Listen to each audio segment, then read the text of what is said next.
ಸ್ನೇಹಿತರೆ, ಎಲ್ಲಾ ಕಡೆ ಬಾಂಬ್ ಬಿಡೋ ವಿಷಯಕ್ಕೆ ಫೇಮಸ್ ಆಗಿರೋ ಪಾಕಿಸ್ತಾನದ ಬುಡಕ್ಕೆ ಟ್ರಂಪ್ ಬಾಂಬ್ ಬಿಟ್ಟಿದ್ದಾರೆ. ಪಾಕ್ ಅಷ್ಟೇ ಅಲ್ಲ, ಸೂಪರ್ ಪವರ್ ಕಾಂಗ್ಲಾ ದೇಶ ಅಂದ್ರೆ ಬಾಂಗ್ಲಾದೇಶಕ್ಕೂ ಟ್ರಂಪ್ ಶಾಕ್ ನೀಡಿದ್ದಾರೆ. ಬರೋಬ್ಬರಿ 75 ದೇಶಗಳ ಇಮಿಗ್ರೆಂಟ್ ವೀಸಾವನ್ನ ಅಮೆರಿಕ ಸದ್ಯಕ್ಕೆ ಫ್ರೀಸ್ ಮಾಡಿದೆ. ಅಮೆರಿಕಾಗೆ ಬಂದು ಅಲ್ಲಿಯೇ ವಾಸ ಮಾಡ್ತೀವಿ ಅನ್ನೋರಿಗೆ ಈಗ ದೊಡ್ಡದೊಂದು ನೋ ಎಂಟ್ರಿ ಬೋರ್ಡ್ ಬಿದ್ದಿದೆ. ಇದರಲ್ಲಿ ಪಾಕಿಸ್ತಾನ ಮತ್ತು ಬಾಂಗ್ಲಾದೇಶದ ಕಥೆ ಏನಾಗಿದೆ ಬನ್ನಿ ನೋಡೋಣ. ಜನವರಿ 21ರಿಂದ ಅನ್ವಯವಾಗುವಂತೆ ಅಮೆರಿಕಾದ ವಿದೇಶಾಂಗ ಇಲಾಖೆಯು 75 ದೇಶಗಳ ನಾಗರಿಕರಿಗೆ ಇಮಿಗ್ರೆಂಟ್ ವೀಸಾ ಪ್ರಕ್ರಿಯೆಯನ್ನ ಅನಿರ್ದಿಷ್ಟಾವಧಿಯವರೆಗೆ ಸ್ಥಗಿತಗೊಳಿಸಿದೆ. ಇದರಲ್ಲಿ ಅಫ್ಘಾನಿಸ್ತಾನ, ಭೂತಾನ್, ನೇಪಾಳ್ ಮತ್ತು ರಷ್ಯಾ ಕೂಡ ಇವೆ.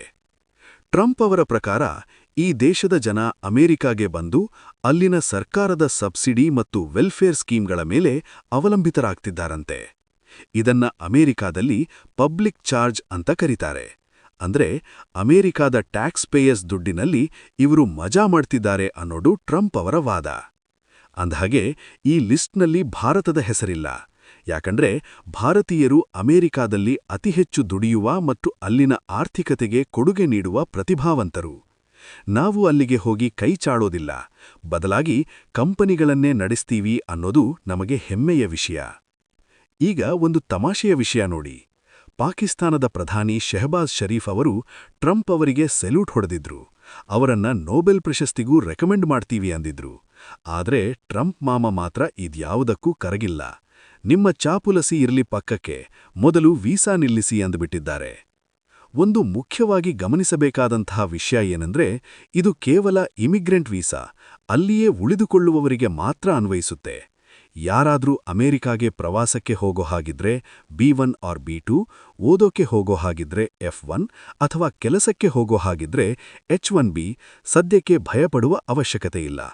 ಆದ್ರೆ ಅಮೆರಿಕಾದವರು ಈಗ ಪ್ರತಿಯೊಬ್ಬರ ದಾಖಲೆಗಳನ್ನ ತುಂಬಾ ಸ್ಟ್ರಿಕ್ಟ್ ಆಗಿ ಚೆಕ್ ಮಾಡ್ತಾರೆ. ನಿಮ್ಮ ಹತ್ತಿರ ದುಡ್ಡಿದೆಯೇ, ನಿಮ್ಮ ಬ್ಯಾಕ್ಗ್ರೌಂಡ್ ಸರಿ ಇದೆಯೇ, ಇದೆಲ್ಲವನ್ನು ಸ್ಕ್ಯಾನ್ ಮಾಡಿಯೇ ಒಳಗೆ ಬಿಡ್ತಾರೆ. ಒಟ್ಟಿನಲ್ಲಿ ಅಮೆರಿಕ ಈಗ ಎಲ್ಲರಿಗೂ ಸ್ವಾಗತ ಅನ್ನೋ ಬೋರ್ಡ್ ಕಿತ್ತು ಹಾಕಿ ಕಾಸಿದ್ದವನೇ ಇಲ್ಲಿನ ಬಾಸ್ ಅನ್ನೋ ತರಹದ ಬದಲಾವಣೆ ತರ್ತಿದೆ. ಪಾಕಿಸ್ತಾನ ಮತ್ತು ಬಾಂಗ್ಲಾದೇಶದವರು ಈಗ ಅಮೆರಿಕಾದ ಕನಸನ್ನ ಸ್ವಲ್ಪ ದಿನ ಮೂಟೆ ಕಟ್ಟಿ ಇಡಬೇಕಾಗತ್ತೆ. ಭಾರತೀಯರಿಗೆ ಈ ತೊಂದರೆ ಇಲ್ಲದಿದ್ದರೂ ಮುಂದಿನ ದಿನಗಳಲ್ಲಿ ರೂಲ್ಸ್ ಇನ್ನೂ ಎಷ್ಟು ಕಠಿಣವಾಗತ್ತೆ ಅಂತ ಕಾದು ನೋಡಬೇಕು. ನಿಮಗೆ ಈ ಮಾಹಿತಿ ಇಷ್ಟವಾದರೆ ಲೈಕ್ ಮಾಡಿ, ನಿಮ್ಮ ಫ್ರೆಂಡ್ಸ್ ಜೊತೆ ಶೇರ್ ಮಾಡಿ.